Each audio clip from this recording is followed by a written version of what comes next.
Let's connect then with the management of BlueDart as well as with TCI Express and understand what the outlook is for logistics companies, as we are seeing the positive vaccine efficacy data pouring in and logistics stand to be one of the key beneficiaries for the same.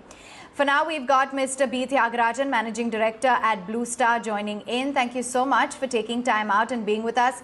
Let's start off by talking about what kind of equipment you're currently manufacturing that is going to be storing this vaccine. Good morning. Thank you for having me in your show. It's always a pleasure to interact with you. We manufacture entire cold chain equipment other than the transport refrigeration.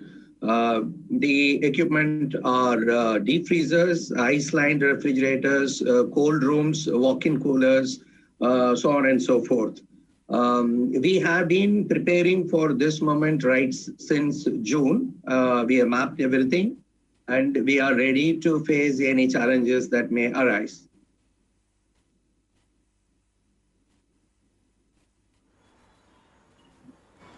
Right. Okay, so let's talk in particular then, do you have either some sort of a finished product or a prototype for the vaccine storage, and is there transport currently available? Yes, we have around 70% market share in the pharma and pharmacy segments. So we have been catering to this segment for many, many years. For decades, we are involved in many vaccination programs.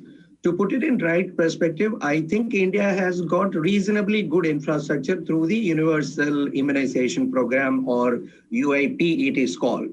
And it has got more than 225 walk-in coolers, around 57 walk-in freezers, 44,000 ice-lined refrigerators, 38,000 deep freezers, around 79,000 cold boxes, and around 14 lakh vaccine carriers, and around 700 vans. We would have participated in these programs over many, many decades.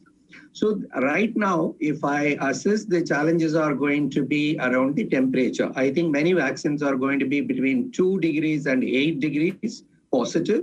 I don't think we will face major challenges other than last mile. If it is going to be minus 40 to minus 70, I think it will be formidable. We have to create a different infrastructure in the country. If it is going to be minus 20, like yesterday's announcement, I think reasonably modest investments will be needed. So for any temperature range, we have got equipment. Right now, we are working with various authorities. State government orders are flowing in one after the other. All that we understand is that the vaccine should be available by January, and there will be 2 doses. That much we understand. We understand that 2 to 8 degrees, there is potential opportunity. There will be vaccines in India. We are preparing with raw materials as well as finished goods. If it is going to be double the requirement of what it is today, we will be able to meet it very well. And we will be keeping quite a few deep freezers in stock as well. In any case, in the months of December, January, February, we prepare for summer. Our factories work around 2.5 shifts. So we do not have any problem whatsoever. We have necessary approvals from WHO and others for our equipment, majority of the equipment, and there shouldn't be any problem. We will be also mobilizing installation service personnel across the country if we have to reach out to. This is where we are.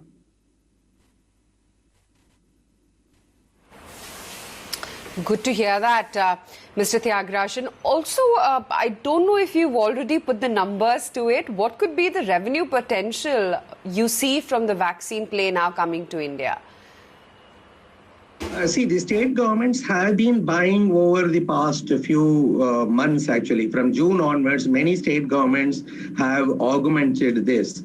See, contrary to our belief, it is a well-oiled machine. In vaccination, India is very well prepared. They administer something like 50 lakh UAP vaccines, 52 crore UAP vaccines, 132 crore doses of non-UAP vaccines. So therefore, I think it depends on the temperature. If it is 2 to 8 degrees, I think BlueDart will benefit somewhere around 100 to 150 crore of additional revenue. If it is going to be minus 20, I think it will be 200 to 250.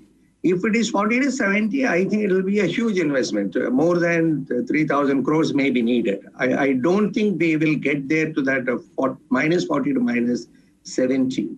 As of now, we are preparing for anything.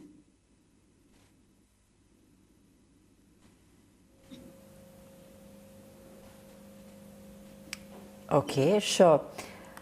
Mr. Thiagarajan, what's the kind of revenue potential now going forward that you see with the vaccine coming? And do you have enough vessels as well to meet the requirements, the storage requirements of minus 70 degrees?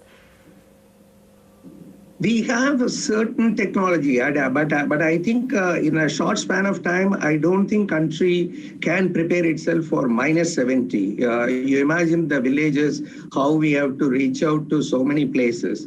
I believe it is going to be either 2 to 8 or minus 20. In both cases, I told you the revenue potential for BlueStar. The BlueStar's revenue potential could be, if it is 2 to 8, around 150 crores of incremental revenue. If it is going to be minus 20, it may be in the order of around rupees 500 crores paid over 18 months to 24 months. This is my rough assessment.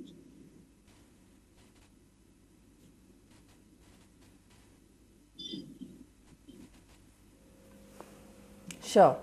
All right, Mr. Thiagarajan, thanks so much for joining us. Good to speak with you and get a perspective on how this will impact things going forward.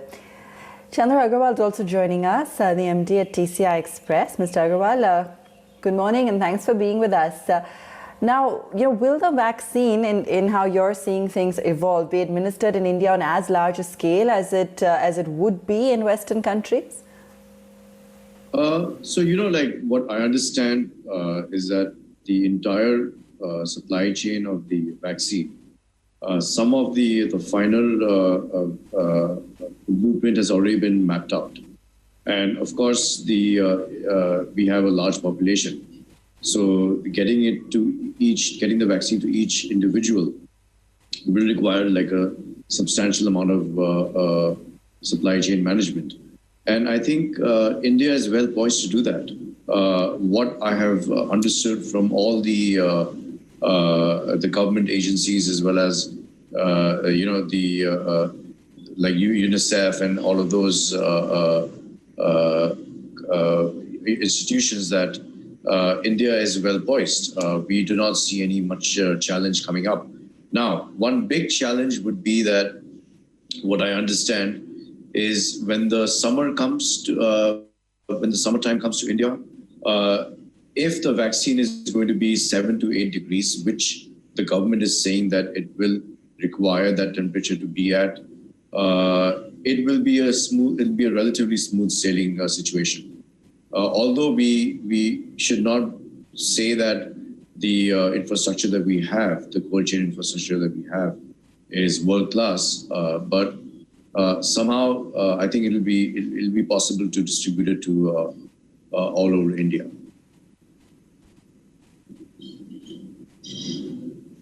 Chander, we don't know how the vaccine would be distributed. So what are the chances that this actually could be done by government completely? I mean, is there a possibility? I'm just trying to understand the process. How will the public and private partnership work here? Will there be tendering? I'm just trying to understand the process because there's no parallel for it. So we all are working with scenarios.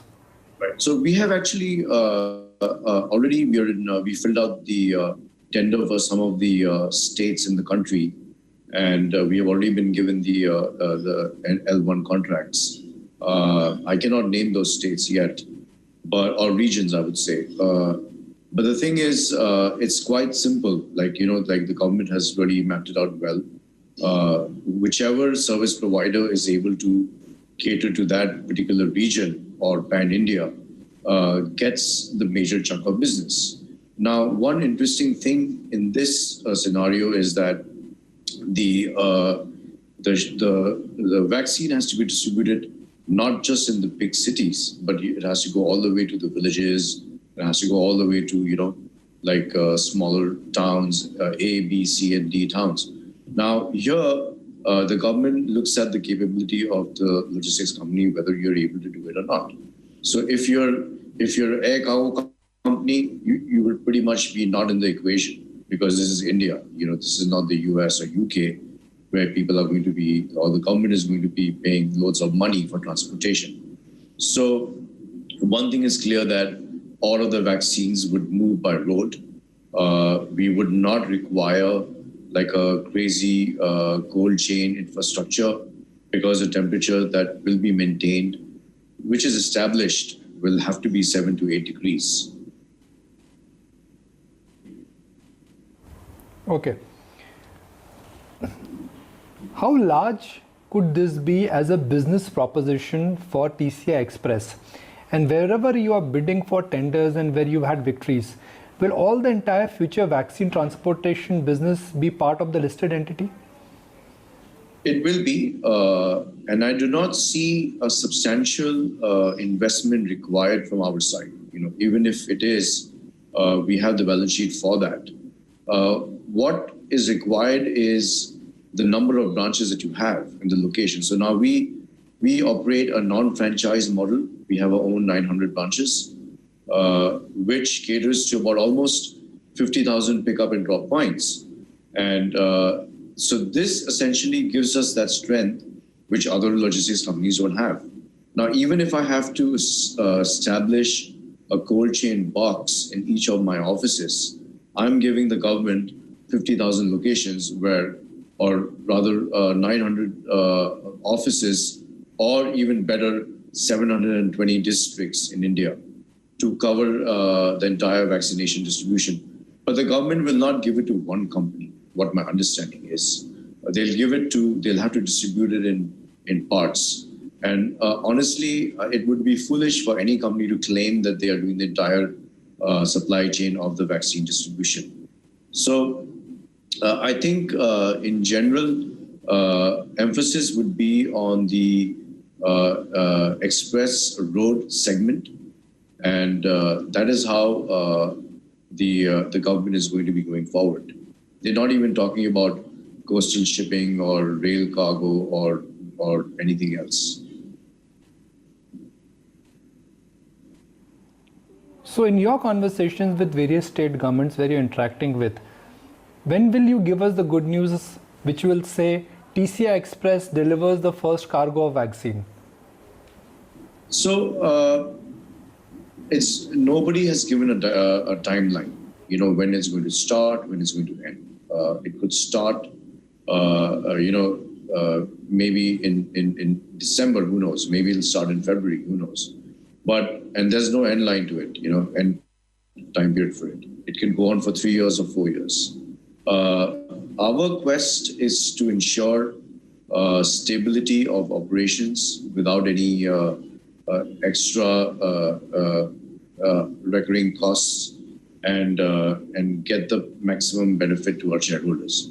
For that, we will be also cautious in our approach, even if it means that if I get not the first but the second vaccine to move, I mean, I'd be okay with it. But I do not have any timeline for it. Very hard to say.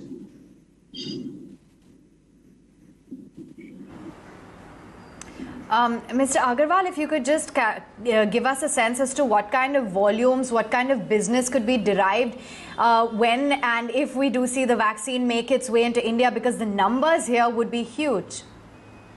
Well, if you break up the population and if you do it like state-wise, if let's say the density of population is in Uttar Pradesh, but the COVID, like the kind of effect that it has had in Bombay and Delhi versus UP is different. So there are different schematics to it. And I think very hard to gauge the volume of business at this point. We do not know the pricing yet.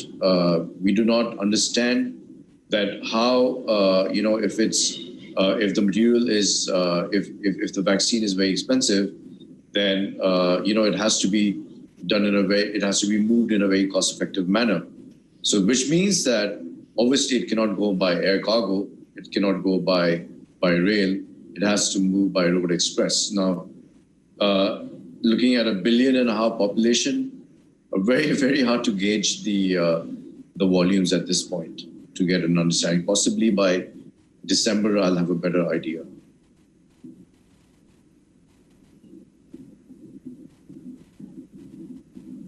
Thanks so much, Mr. Agarwal, for joining in and just giving us an idea as to how this would really work with respect to logistics when it comes to the vaccine and how prepared really India is at the moment.